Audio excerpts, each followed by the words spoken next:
Hey guys, welcome back to the Readers. I hope you are having an amazing day. Let's get right into the stories. The first one is an entitled People Story. You know how sometimes you think you've got your life figured out and then some power-hungry neighbors decide to make your existence their personal mission? Well, that's exactly what happened to me, and let me tell you, the ending was way more satisfying than I ever imagined. I need to give you some background first because this whole situation is pretty unique. My house sits on what real estate people call a donut hole property. Basically, when this fancy neighborhood was developed about 15 years ago, my family's land wasn't included in the original purchase. The developer built this high-end community called the Heights all around us, complete with a homeowners association that has more rules than the IRS. My property is completely surrounded by their HOA community now, but legally, we're not part of it. Never have been, never signed anything, never agreed to any of their rules. My house is older, probably built in the 1970s, and sits on about 2 acres, which is huge compared to the quarter-acre lots they squeezed into the Heights. The whole place has this vintage charm that I've been slowly restoring, including this beautiful wrought iron gate at the front of my property that I spent months getting refinished. For the most part, things had been pretty peaceful. The original HOA board understood the situation and left me alone. Sure, my house looked different from their cookie-cutter McMansions, but it wasn't like I was running a junkyard or anything. I keep my lawn mowed, my house painted, and generally try to be a good neighbor. But then the board changed about 6 months ago, and that's when my problem started. The new president is this woman, who I'll call Karen because, well, if you met her, you'd understand. She moved to the Heights from some other state and immediately decided that her life's mission was achieving what she called aesthetic uniformity throughout the entire area. She appointed herself and 2 other busybodies as this aesthetic committee, and they started prowling around the neighborhood with clipboards and cameras like they were conducting military inspections. The first time they bothered me was about 3 months ago. I was out watering my garden when Karen and one of her inspectors showed up at my gate. She had this fake, sweet voice that immediately put me on edge, the kind customer service workers use when they're about to tell you something you don't want to hear. She explained that my house color wasn't in compliance with the neighborhood standards and that I'd need to repaint it to one of the approved colors from their palette. I politely told her to check her maps because my property wasn't part of the HOA. She got this tight smile and said she'd look into it, but I could tell she didn't believe me. The second incident happened about a month later. This time it was about my garden gnome collection.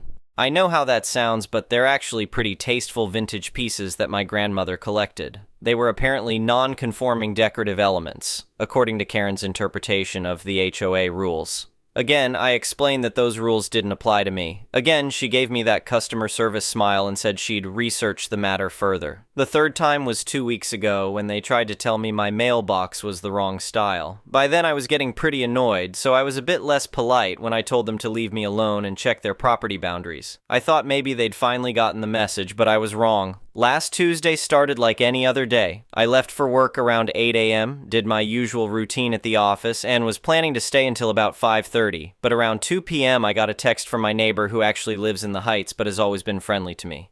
The message said, "The aesthetic committee is in your backyard with a tape measure."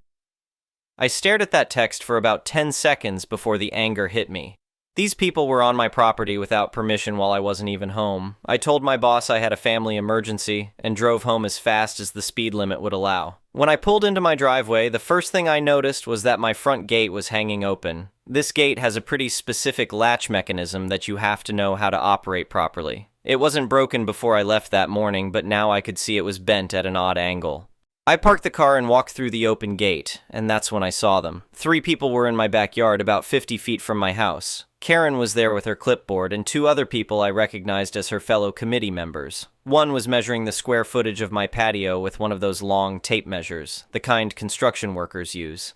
The clicking sound it made as he pulled it out was echoing off my house in this really irritating way. The other person was taking photos of my storage shed and, I kid you not, my garden gnomes. She had this big camera with a flash attachment and was documenting everything like she was collecting evidence for a court case. I stood there for a moment just watching them work, trying to process what I was seeing. These people had forced open my gate, walked onto my private property without permission, and were conducting some kind of unauthorized inspection of my stuff. The sheer audacity of it was breathtaking. I walked over to them, keeping my voice calm and level. "Excuse me, what exactly are you doing on my property?"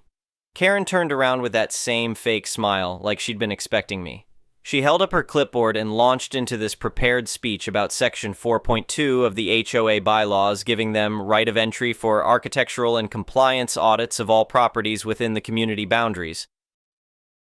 "Let me explain this to you one more time," I said, still keeping my voice steady. "This property is not part of your HOA. I've never signed any agreement with your organization. You have no authority here whatsoever." That's when Karen's mask slipped a little bit. She scoffed and shook her head like I was some kind of child who didn't understand how the world worked.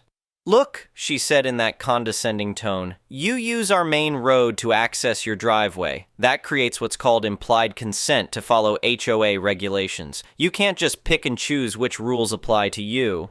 I had to bite my tongue to keep from laughing at that ridiculous legal theory. "That road is a public easement," I explained. "The fact that I use it to get to my house doesn't make me subject to your rules any more than it makes me subject to the rules of every other property that has access to it."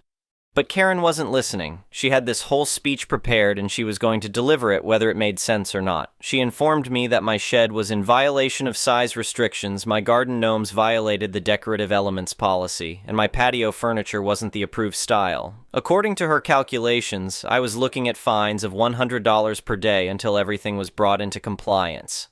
"I'm not paying any fines," I said firmly, "and I'm asking you to leave my property now." That's when things really escalated.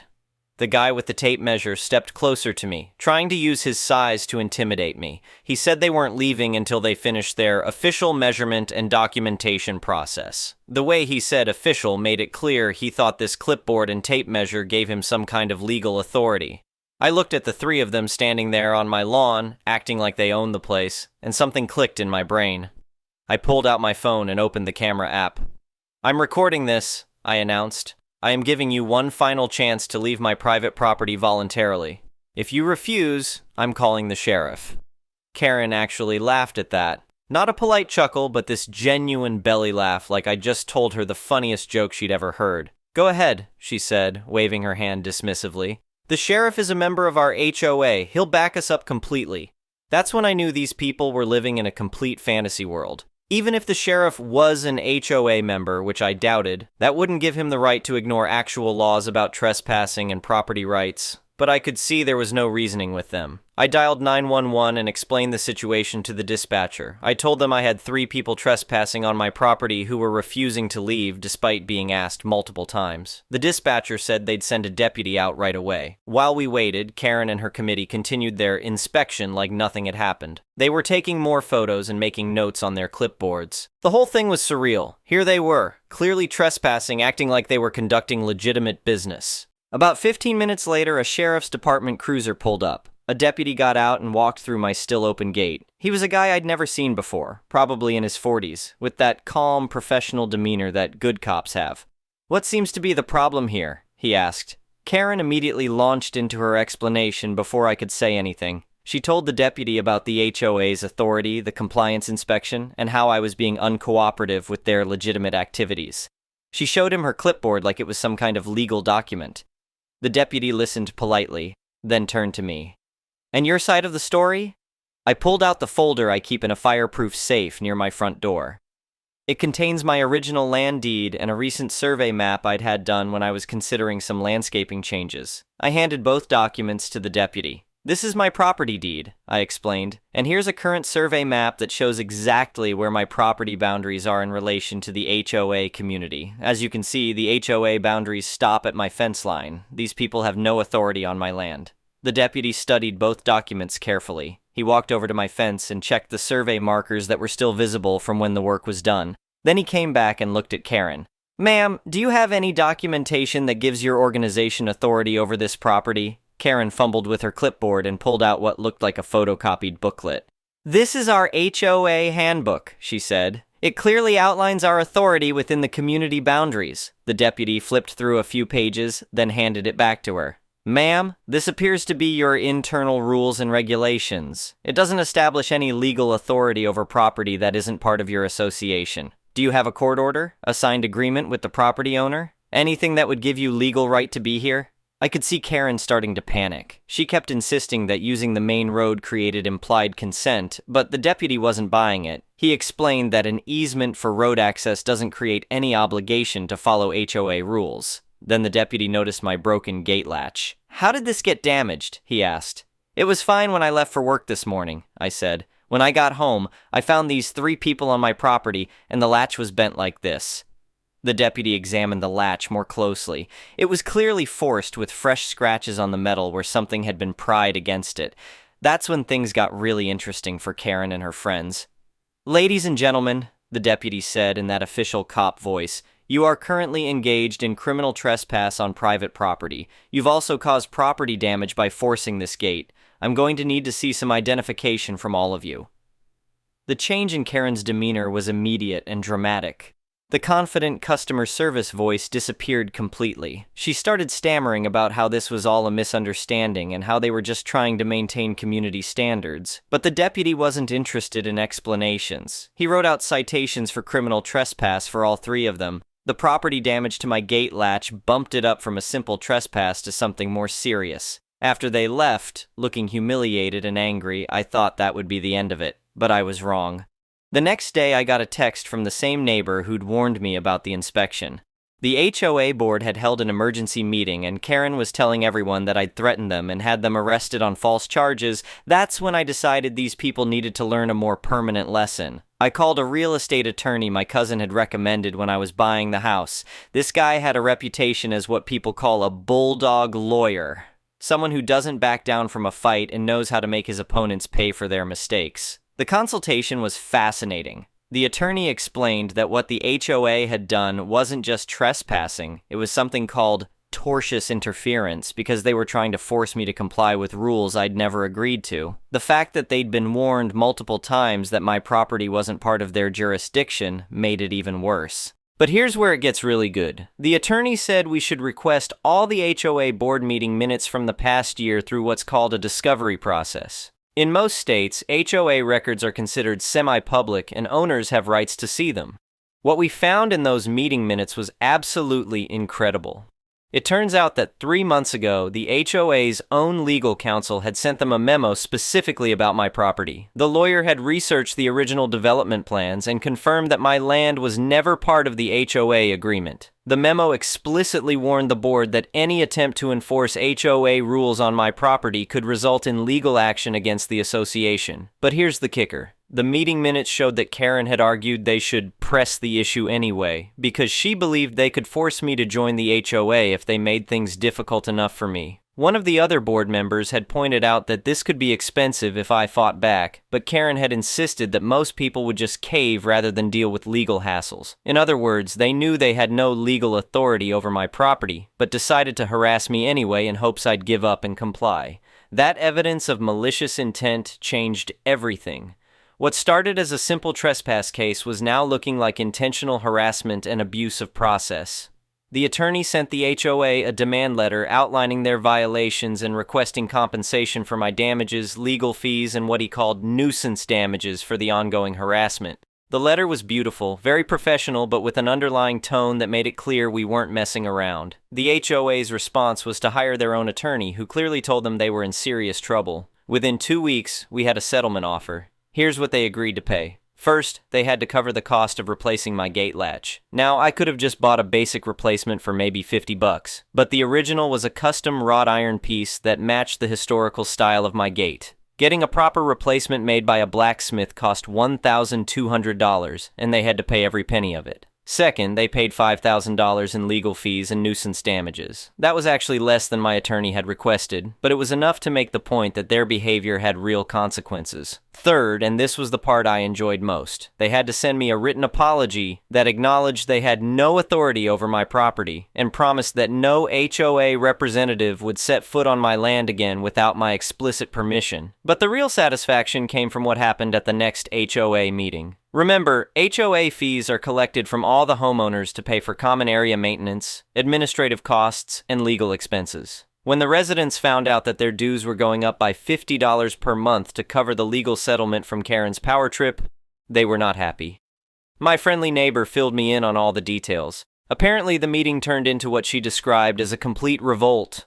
Homeowners were demanding to know why their money had been wasted on harassing someone who wasn't even a member. They wanted to see the legal memo that warned against this exact situation. They asked why Karen had ignored professional legal advice. The vote to remove Karen and her two committee cronies from the board wasn't even close. It was something like 47-3, with only their own spouses voting to keep them. The new board president sent me a personal note apologizing for the whole situation and assuring me it wouldn't happen again. He also mentioned that they were updating their procedures to prevent this kind of overreach in the future. As for my final act of malicious compliance with their demands for aesthetic uniformity, I had a small, tasteful sign made for my gate. It reads, "Not an HOA member. Trespassers will be prosecuted to the fullest extent of the law." Nothing fancy, just clear communication in case anyone else gets confused about their authority. The best part, though, is watching Karen walk her dog past my house now. She uses the same public road, the one she claimed gave her authority over my property, but she can't say a word about my non-compliant shed, my garden gnomes, or anything else about my property. I was sitting on my supposedly rule-violating patio furniture last weekend, enjoying a beer and watching the sunset when she walked by. Our eyes met for just a moment, and I raised my beer in a little salute. She looked away quickly and hurried past. The whole experience taught me that sometimes the best way to deal with bullies is to let them dig their own hole deep enough that climbing out becomes impossible. Karen and her committee could have saved everyone a lot of trouble by simply checking their maps and respecting property boundaries. Instead, they chose to ignore legal advice, trespass on private property, and try to intimidate someone into submission. The $6,200 lesson they learned was expensive, but hopefully it was worth it. Not just for them, but for every future homeowner who might have faced similar harassment if they'd gotten away with it. As I'm writing this, it's been about 2 months since the settlement was finalized. My new gate latch works perfectly, my garden gnomes are still proudly displayed, and my shed continues to exist in all its non-compliant glory. The HOA leaves me alone now, and honestly, most of the residents seem to understand the situation better than their former board did. Sometimes I think about what would have happened if I hadn't been home that day, or if I'd just given in to their demands to avoid conflict. Would they have moved on to the next property owner who couldn't defend themselves? Would their harassment campaign have escalated? I'm glad I didn't have to find out. Sometimes standing your ground and making people face the consequences of their actions is the only way to stop bad behavior from spreading. The funny thing is, I actually keep my property in pretty good condition anyway. It's not like I was trying to be a bad neighbor or bring down property values. I just refused to let a bunch of self-appointed busybodies dictate what I could do on my own land. And you know what? The neighborhood looks just fine with my vintage house, my storage shed, and yes, even my garden gnomes. Aesthetic uniformity is overrated anyway. The next one is a malicious compliance story. I had a job as a call center agent, the pay was garbage and the work was horrible, but despite all that, I really did enjoy what I did. The contract changed each campaign, with some being canceled and the call center reps shuffled into the next. If you were really good, you were placed in DirecTV. I was placed there. I could tell you many stories about DirecTV, how they lied to people about movies being HD when sun flares happened. Just sell SD, no one can tell the difference. How they really thought having the rep's highest sellers pick the toppings for the manager's pizza party was a good idea. Anchovies. I picked anchovies. How they forced people to take overtime with prizes that they canceled afterwards. How much of a meat grinder it was. And how it was normal to come into work with wiped screens. I'd survived several wipes, or that is, reset computers and clean desks for the people who could not sell. But this one isn't about how horrible the place was. It's about an argument with HR. See, I was pretty good at sales as much as I hated it. This alteration was over a remote control I'd waved and how I could have spun it into a sale instead.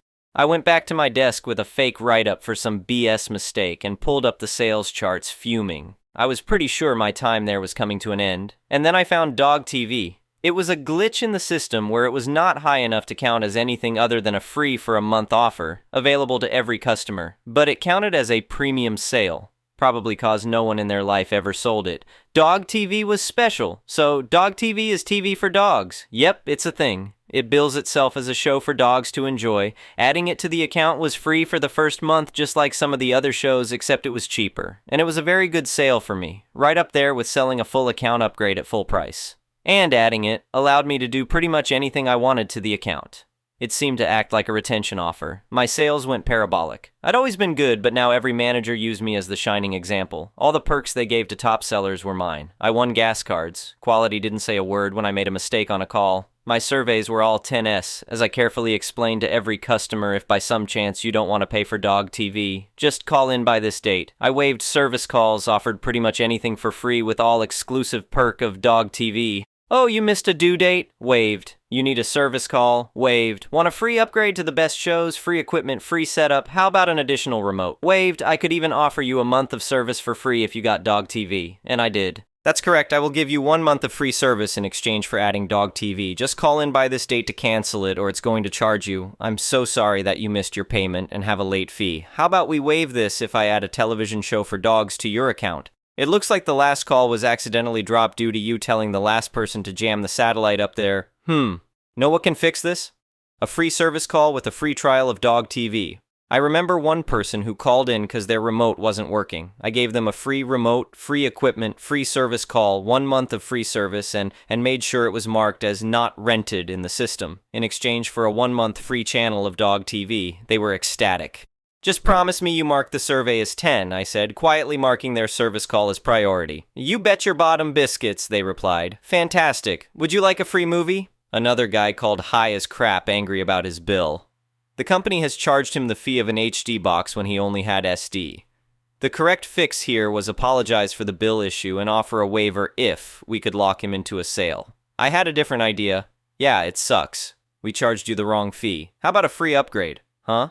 How so? This guy was sharp even while high. So if I add dog TV to your account, I want to waive the charges. Dogs? Like dogs chasing balls and crap? Exactly like that. Huh? How's that make any sense? So I leveled with him. It's a special offer and it's not going to be here for long, but why dog TV? What the hell is that? Why would any company want to sell a damn show about dogs? Well, you know, man, dogs are a man's best friend. Weed made it make perfect sense. Yeah, man. That's it. Yeah, that's it. Inhaling, all right? So you got the pen and paper? Yep. Okay, write in big letters, cancel dog TV. I'd have paid to be a fly on the wall when he received the equipment the next week. I became the top salesperson across the entire company. They pointed a camera at my face and asked, "So tell us, how did you become the star salesman?" I looked right into the phone camera for the video that would be sent to every employee. Not even employee, I was to be the talking head for all the new trainees to watch. Unpaid, of course, what an honor. Tips from the top or some BS. Everyone had to watch it. No one did, so they started writing you up if you couldn't answer one top tip for talented. I forget the last T. I did not want to be in this stupid show, but it was implied I'd get written up otherwise. Well, folks, it's easy. All you gotta do is sell, even if it's something like dog TV. What a great answer. And what's your favorite thing to sell? What a dumb-ass stupid. Why, that would be dog TV. Dog TV. I've never heard of that one. Oh, people who wanted to superstar their sales should check it out. What's it about? Well, I'll happily tell you for $17.99 a month. Fake laughter. As a top salesperson, I was able to buy many things with sales points, and before I left, I placed a remote control on HR's desk. And then I left the building forever, as I had an interview. I found out later, though, a mutual connection that they had techs delete the emails right from people's inboxes to Dog TV was a sale, all right. One that people called en masse to cancel. One that caused who knows how many thousands of waivers as hundreds of people caught on and started selling at the top channel. The leaderboard dissolved into chaos as managers had an all-hands-on meeting as DirecTV was screaming at them for failing every metric possible while selling to every customer who called. One thing I forgot to mention is that the system turned inwards. The same way people were replaced for not hitting their goals was shifted to the people in charge of the facility. DirecTV almost canceled the entire contract with that call center, and I don't know what they had to do to keep it in place. I do know that they refused to speak with me on the phone when I called to return my equipment. Me being me, I had those notes seized. They read in all caps, "Do not interact with this past employee. Mark Rid is paid. No SRV sale nosal noca CC, all to quality order from OOP." NOCA is a weird one. It means no quality access, and I only saw it once on a VIP account, aka don't check the call for CSR issues. Did they think I was gonna brainwash quality or something? Odd. I'll tell people today I was the top salesperson globally for a large company. It's not a lie. They just erased my name from every single mention of the sales charts and tried to take back the award they sent. The next one is an entitled people story. When you sell a property, the seller is required to disclose all material information about the house. Banks selling foreclosed properties have one little bit of wiggle room in that disclosure is required only for known material information, and there is no requirement to perform house inspections. If there is a known issue, then it must be disclosed, but there is no specific obligation to go looking for known issues. This is fine if the property is formally and clearly sold as is, and potential buyers are always free to arrange for a home inspection from anybody they choose on their own dime. At the time, these ran about $300, and any rational person would have one done before paying $150,000 for a house. We were assigned a house that had been vacant for a while. On first inspection, it was clean, secure, winterized, with no obvious defects. Houses that looked like they needed only minimal repairs were sold as is, told that listing information was not guaranteed, and buyers were required to verify all information, and they should get a home inspection as a condition to closing. One of the things we did was check with the city in this particular area to see if a house was on city water, sewer, well, septic, or a hybrid of the two. We have to do this to see if there are any unpaid water sewer bills that have to be resolved before closing. The city told us that the property was on municipal water and sewer and there were no outstanding bills, so the house was listed accordingly. We had a money-conscious person who wanted to buy the house, but he didn't want to hassle with a real estate agent to represent him, so he had our office handle both sides of the transaction. Common, and not usually a problem, but there are legal and ethical issues that have to be addressed, requiring a series of disclosures that have to be signed. 1. Buyer acknowledges that we represent the seller, not the buyer. We do not represent the buyer. We will be fair, open, honest, transparent, ethical, and legally compliant in every way, but our duty is to the seller first. Sign here. 2. The information on the listing sheet is not guaranteed to be accurate to the best of our knowledge. Buyers should independently verify all information. Sign here. 3. The property is sold as is. Buyer accepts all risks. Sign here. 4. We, the seller's agent, are explicitly telling the buyer that he should get a home inspection prior to closing. We do not know the condition of any of the mechanicals or structure beyond what is casually visible. Get a home inspection. We are telling you that you should get a home inspection. It is in your best interest to get a home inspection. You really should have the home inspected. You acknowledge that we told you to get one. Sign here. The buyer did not get a home inspection. He didn't even test anything before closing. The property was still winterized, so there was no running water, and he de-winterized it himself after closing and moved in. A month later, the well failed. We had no idea the house was on well. The city had told us it wasn't, and the wellhead was buried in snow, so it wasn't seen. The buyer himself called the city and was told that it was on city. Apparently there was city water available, but had never actually been connected to the property, but the city had marked down that it had been. Government error. The cost to drill a new well and to connect to the city's water supply was about the same. $15,000 either way, so he sued us. Not the bank, us, the listing office, for not telling him there was a well, or that the well we didn't know about might fail. There was a pressure tank that was visible in the basement, but a winterized property by definition has no running water, and as houses convert sometimes they would leave the pressure tanks behind either because they were lazy, or because a pressure tank can be used to help boost pressure in areas where the city supply pressure is low or irregular. Unless you de-winterize the property and have it inspected, there is no way to know why such a tank is still there. We show up in court, and his entire argument was that he was trying to do what was best for his family, and saving $300 was saving $300, and he deserved the money to resolve his problem. We showed every document he signed, including the one where we strongly advised him to get a home inspection, and that he explicitly declined to do so, accepting all risks of the property as is. The judge hated banks and actually ran for the seat by telling voters he was going to punish predatory banks who mistreated people by requiring them to pay their mortgage. He openly said he sympathized with the buyer and openly stated that he wished there was some way to find in his favor, but legally it was clear that he ignored professional advice and accepted the risk, so he had no grounds to win. He apologized but ruled against him. However, he went out of his way to explain, "I am dismissing this case without prejudice. This means that if you can come up with any other evidence or reasoning to support your case, then you can come back and refile. I hope to see you soon." We never heard from him again. Edited to add, the judge hated banks, but the guy wasn't suing the banks. He thought suing us, the listing agent, would be easy since we didn't have thousands of lawyers. The judge was somehow hoping that punishing us would stick it to the banks. It did not work that way. Anyway, thank you for watching.